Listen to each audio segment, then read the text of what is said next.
friends, once again you are welcome to Shikhar ICS Online, where we are regularly discussing different topics of current affairs and general studies which are important from the point of view of preparation of different competitive exams, particularly the exams conducted by UPSC, MPPSC and SSC. Friends, सबका साथ, सबका विकास और सबका विश्वास, ये tag line है Bharatiya Janata party की और विशेष तौर पर वर्तमान जो भारतीय सरकार है उसकी भी, कि विकास में और सबके साथ में जो है सभी को इंक्लूड किया जाए। तो ये केवल नारा नहीं है बल्कि इसका क्रियान्वयन भी हमको अपने आसपास होता हुआ दिखाई दे रहा है। और इस दिशा में एक बड़ा इंपॉर्टेंट स्टेप जो लिया गया है वो है फाइनेंशियल इंक्लूजन के concept. The concept of financial inclusion, वित्तीय समावेशन की अवधारणा। तो आज हम यही वित्तीय समावेशन की अवधारणा पर चर्चा करने जा रहे हैं। फ्रेंड्स, आप देख रहे हैं शिखर ICS चैनल और मैं हूं आपका फ्रेंड सुनील सिंह। तो आज की इस चर्चा में हम ये देखेंगे कि वित्तीय समावेशन क्या होता है, इसका अर्थ क्या है, दूसरा ये कि वित्तीय समावेशन से क्या लाभ है, और तीसरा ये कि वित्तीय समावेशन की दिशा में भारत में क्या किया जा रहा है। अब इससे पहले कि वीडियो में हम आगे बढ़ें, आपसे एक रिक्वेस्ट भी है कि आप ये वीडियो एक तो अंत तक देखिएगा और अगर आपको अच्छा लगता है तो इस वीडियो को लाइक ज़रूर कीजिए, अपने फ्रेंड्स के साथ शेयर कीजिए। और हाँ, अगर आपने ये चैनल अभी तक सब्सक्राइब नहीं किया है तो इस चैनल को सब्सक्राइब जरूर कीजिए, बेल आइकॉन दबाइए ताकि ये वीडियो ऐसे इंटरेस्टिंग और यूजफुल वीडियोस आपको रेगुलरली मिल सके और आपको इसका नोटिफिकेशन भी मिल सके। तो शुरू करते हैं। देखिए, वित्तीय समावेशन क्या है, पहले ये देखें। समावेशन, इंक्लूजिंग यानी तो होता है इंक्लूड करना, समावेशन यानी लोग सम्मिलित करना, शामिल कर लेना। गमे दुनिया भी गमे इश्क में शामिल कर लो, इस तरह से। तो शामिल करना, किस में शामिल करना और किसे शामिल करना। तो वित्तीय समावेशन का पहले हम शाब्दिक अर्थ देख लें, फिर इसका वास्तविक अर्थ देखते हैं।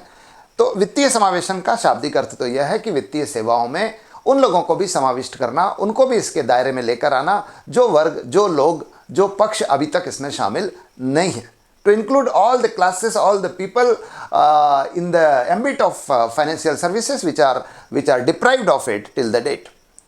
तो उनको सम्मिलित करना, ये वित्तीय समावेशन का शाब्दिक अर्थ है। लेकिन इसको हम और स्पष्ट तरीके से समझते हैं। देखिए, ऐसा है कि वित्तीय सेवाएं जो मिल रही है हमारे देश में अर्थव्यवस्था के द्वारा, चाहे वो बैंकिंग की सेवा हो, चाहे वो इंश्योरेंस की सर्विसेज हो, चाहे वो पेंशन की सर्विसेज हो, चाहे वो मेडिकल इंश्योरेंस की सर्विसेज हो, ये सेवाएं उन लोगों को भी मिलनी चाहिए जो अभी तक इसके दायरे में नहीं है, या जो जिन तक अभी तक ये सेवाएं नहीं पहुंच पा रही है, या जो सक्षम नहीं है इन सेवाओं को प्राप्त करने में इनकी कीमतों के कारण।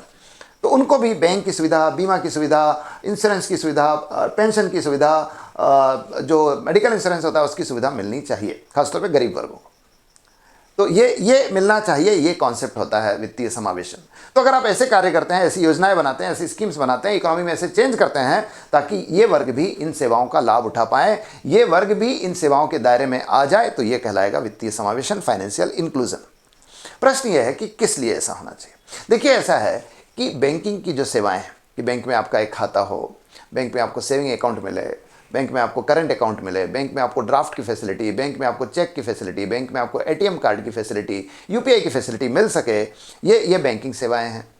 अब ये सेवाएं जो है बड़े लोगों को तो मिल जाती है। इंश्योरेंस की सेवा है, बिजनेस का इंश्योरेंस है, हेल्थ का इंश्योरेंस है, मकान का इंश्योरेंस है, गाड़ी का इंश्योरेंस है, और दूसरे जो आपके यूज़फुल थिंग्स है, आपके जो महंगी चीज़ें हैं उनका इंश्योरेंस आप करा लेते हैं। पेंशन देखिए, पेंशन उनको तो मिलती है जो सरकारी नौकरी में है, उनको तो मिल जाती है जिनको बड़ी बड़ी सैलरी अभी तक मिली है, लेकिन उनको नहीं मिलती जो सरकारी नौकरी में नहीं है। लेकिन पेंशन की आवश्यकता उनको भी है, सोशल सिक्योरिटी की, सामाजिक सुरक्षा की आवश्यकता उनको भी है कि जब वो बुजुर्ग हो जाए, जब वो हाथ पैर से कमज़ोर हो जाए, जब वो शारीरिक और मानसिक रूप से दुर्बल हो जाए और जब वो काम करने में सक्षम ना रहे, तब भी उनकी आर्थिक आवश्यकता तो रहती है। और वो आर्थिक आवश्यकताओं को, इकोनॉमिक नीड्स को मीट करने के लिए उनके पास किसी न किसी प्रकार का सोर्स ऑफ इनकम होना चाहिए in the form of pension. लेकिन होता नहीं है, होता तो किसके पास है, जो सरकारी नौकरियों में है उनको ही पेंशन मिलती है। तो ये सेवाएं जो है लोगों को मिलनी चाहिए, ये फाइनेंशियल इंक्लूजन है।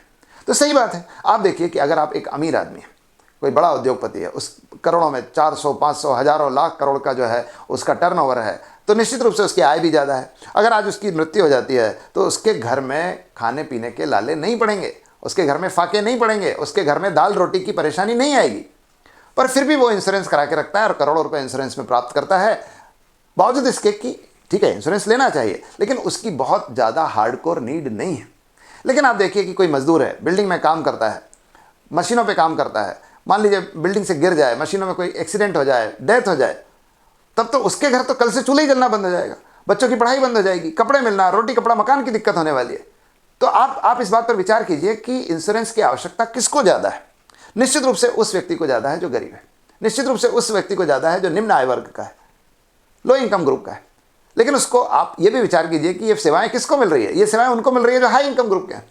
तो श्रमिकों को तो नहीं मिल रही है इंश्योरेंस, श्रमिकों के पास तो बैंक के खाते नहीं है, वो भी बेचारे घर में पैसा रख रहे हैं, वो झोपड़ियों में पैसा रह रहा है और कई बार रख रहे हैं और चोरी हो जाता है, बारिश में भीग जाता है, आग में जल जाता है। तो उनको बैंकिंग सेवाएं ज़्यादा चाहिए, इंश्योरेंस की सर्विसेज चाहिए, पेंशन की सेवाएं चाहिए। तो इसलिए ज़रूरी है कि देश का अगर आप समग्र विकास करना चाहते हैं, वही सबका साथ और सबका विकास, तो फिर आपको ऐसे वर्गों को भी वित्तीय सेवाओं के दायरे में लाना होगा। ऐसे वर्ग जो गरीब है, जो श्रमिक वर्ग है, जो निम्न आय वर्ग है और जो अभी तक इन सेवाओं से वंचित है। यही कॉन्सेप्ट है वित्तीय समावेशन का। तो ये वित्तीय समावेशन का इंपॉर्टेंस है कि क्यों ऐसा होना चाहिए। प्रश्न ये है कि वित्तीय समावेशन के लिए भारत में क्या किया जा रहा है। देखिए, वित्तीय समावेशन के लिए भारत में बहुत सारे कार्य किए जा रहे हैं। वित्तीय समावेशन के लिए बहुत सारे कार्य किए जा रहे हैं। आप देखिए कि खासतौर पे ये जो प्रेजेंट गवर्नमेंट है, अभी वर्तमान जो सरकार है, उसने इस पर बहुत ज़्यादा ध्यान दिया। आप देखिए 2014-15 में हमारे यहाँ जनधन योजना शुरू हुई। जनधन योजना, मेरा खाता भाग्य विधाता, ये नारा था उसका, कि प्रत्येक ऐसे व्यक्ति को जिसका बैंक में कोई खाता नहीं है उसको बैंक का खाता दिया जाएगा। और ये बैंक का खाता जो है नो फ्रिल अकाउंट होगा, जीरो बैलेंस अकाउंट होगा, यानी इसमें अगर कोई पैसा नहीं भी होगा तो उससे कोई चार्ज नहीं लिया जाएगा। इससे क्या होगा, इससे हर एक व्यक्ति का बैंक खाता खुल गया। बैंक खाता खुलने से एक बड़ा लाभ यह हुआ कि उसको डीबीटी मिलने लगा, direct benefit transfer. Direct benefit transfer यानी जो सरकारी योजनाएं हैं, चाहे वो प्रधानमंत्री आवास योजना हो, चाहे दूसरी जो लाडली बहना की योजना हो या दूसरी ऐसी जो योजना हो, उसका पैसा सीधे उसके खाते में ट्रांसफर होने लगा। तो बीच में जो बिचौलिए पैसे रख लेते थे या भ्रष्टाचार होता था, वो सब बंद हो गया।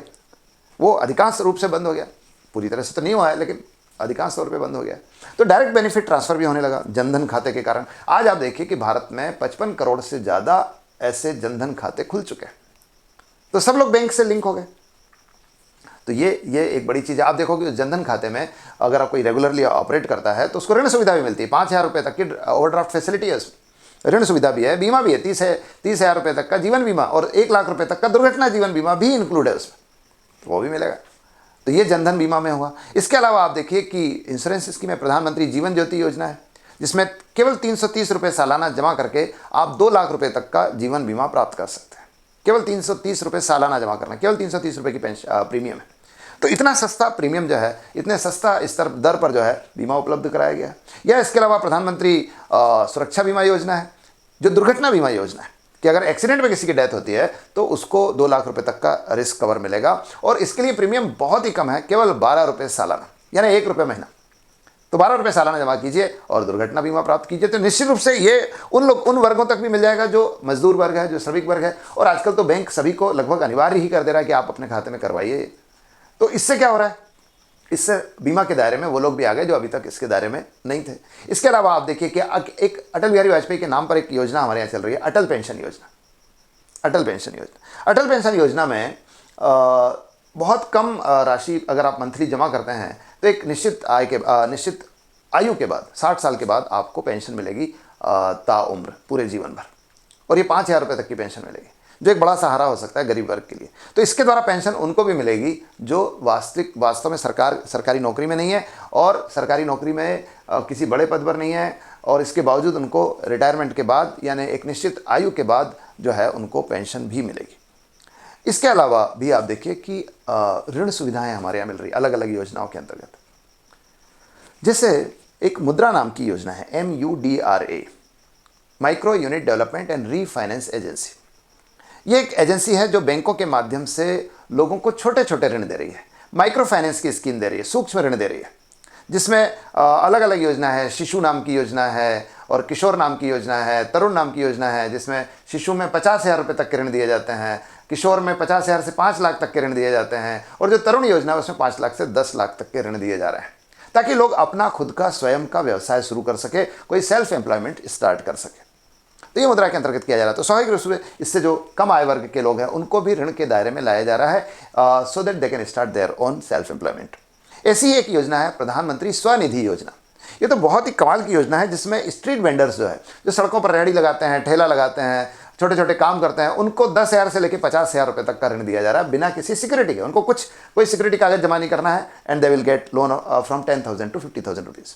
तो निश्चित रूप से इससे उनका व्यवसाय बढ़ेगा, इससे उनकी आय बढ़ेगी, इससे उनका वित्तीय जो स्वतंत्रता है वो बढ़ेगी, क्योंकि अब वो बिचौलियों को, अब वो जो लोन देने वाले साहूकार है, महाजन है, उनके नियंत्रण से, उनके चंगुल से मुक्त हो जाएंगे प्रधानमंत्री स्वनिधि योजना से। फिर इसके अलावा आप देखिए कि एक आयुष्मान योजना है। आपने देखा होगा आयुष्मान योजना के अंतर्गत प्रत्येक गरीब परिवार के लोगों को 5 लाख रुपए तक की चिकित्सकीय सुविधाएं निःशुल्क दी जा रही है। अब इस चिकित्सकीय सुविधा में सब कुछ है, हॉस्पिटलाइजेशन भी है, इसमें जांचें भी है, इसमें दवाएं भी है, इसमें टेस्ट, सब कुछ। तो आप इसके द्वारा यह हो गया कि अब गरीब से गरीब व्यक्ति भी 5 लाख रुपए तक की चिकित्सा सुविधा प्राप्त कर सकता है, और केवल सरकारी अस्पताल में नहीं, अच्छे से अच्छे निजी अस्पताल में भी ये सुविधा प्राप्त कर सकता है। तो निश्चित रूप से ये एक प्रकार का हेल्थ इंश्योरेंस है, एक प्रकार की हेल्थ कवर उनको मिल रही है। तो ये सारी वित्तीय सुविधाएं जो है हमारे यहाँ उन लोगों को मिल रही है जो अभी तक वित्तीय सेवाओं से वंचित थे, डिप्राइव्ड थे।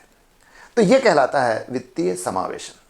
तो ये आज का वीडियो था फ्रेंड्स। उम्मीद करते हैं कि वित्तीय समावेशन आपको समझ में आया होगा, अच्छा लगा होगा। मैंने कहा है कि अच्छा लगा है तो आप इसे लाइक कीजिए, अपने फ्रेंड्स के साथ शेयर कीजिए और चैनल को सब्सक्राइब जरूर कीजिए। Thank you very much. Have a good day.